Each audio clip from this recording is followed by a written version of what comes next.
Kelompok sabotase Ukraina dituding meledakkan pipa ekspor amonia utama Togliatti, Odessa. Padahal pipa tersebut sebelum perang digunakan Rusia untuk mengekspor amonia. Dikutip dari Kompas.com pada Jumat 9 Juni, Kementerian Pertahanan Rusia memberikan penjelasan. Pipa tersebut berada dekat desa Masyutivka, kota Kharkiv, Ukraina.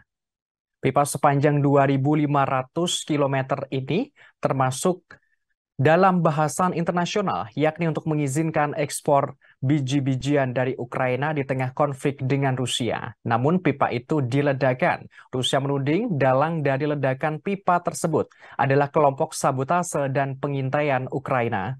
Akibat kejadian ini sejumlah warga sipil mengalami luka-luka. Mereka harus mendapatkan perawatan medis. Diketahui pipa berhenti beroperasi setelah Rusia mengerahkan pasukan ke Ukraina pada Februari tahun lalu. Dimulainya kembali ekspor amonia Rusia melalui pipa tersebut adalah salah satu syarat Moskwa untuk melanjutkan kesepakatan ekspor biji-bijian dari Ukraina. Rusia menuduh Barat memblokir ekspor pupuknya, termasuk amonia yang merupakan komponen inti. Juru bicara Kementerian Luar Negeri Rusia Maria Zakharova mengatakan Ukraina adalah satu-satunya negara yang tidak pernah tertarik untuk menyalakan kembali pipa itu. Juru bicara menuding Ukraina menghancurkan upaya PBB memerangi kelaparan dunia.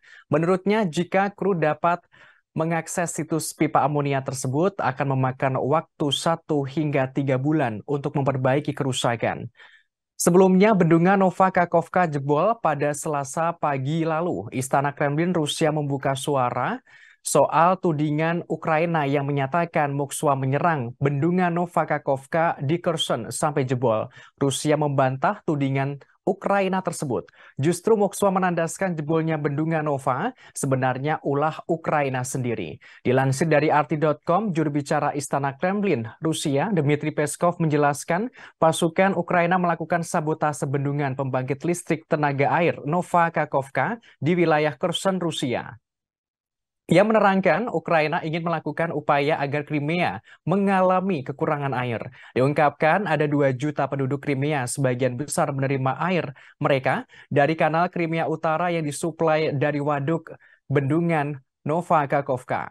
Selain itu, Ukraina berusaha mengalihkan perhatian dari serangan balasan Kiev yang goyah. Sebagaimana diketahui, bendungan itu sebagian hancur pada Selasa pagi lalu. Terjadi banjir bandang ke hilir dan membanjiri kota-kota hingga desa-desa di sepanjang jalur Sungai Dnieper. Wali kota yang ditunjuk Rusia di kota Nova Kakhovka, Vladimir Leontiev, menerangkan bendungan Nova Kakhovka selama ini dimanfaatkan sebagai PLTA, namun kini kondisinya rusak. Air keluar dari bendungan hingga terjadi banjir bandang. Terima kasih sudah nonton. Jangan lupa like, subscribe, dan share ya.